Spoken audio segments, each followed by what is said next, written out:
आप 2 मिनट चुप करेंगे, मेरी बात सुनेंगे, उसके बाद आपने कहा नहीं, आप बकवास कर रहे हैं। पाकिस्तान के मारूफ गुलकार जवाद अहमद, इनका एक क्लिप इस वक्त सोशल मीडिया पर वायरल हो रहा है जिसमें एक एंकर या आप कह लें पॉडकास्टर इनकी रिहाइशगाह पर मौजूद है और तल्ख कलामी देखने में आ रही है। जवाद अहमद गुस्से से आग बबूला है।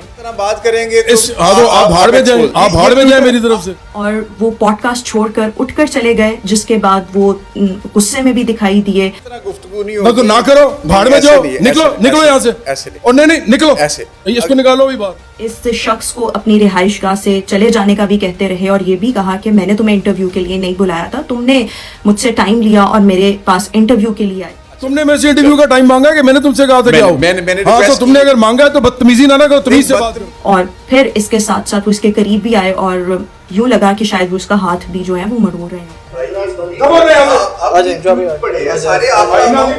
कि उसने जान के मेहमान को गुस्सा दिलाया और अपने मकसद में कामयाब हो गया। और आजकल यही सब कुछ जो है वो किया जा रहा है। जितना आप मेहमान को जलील करोगे उतने आपके व्यूज और रेटिंग्स जो हैं वो बढ़ेंगी।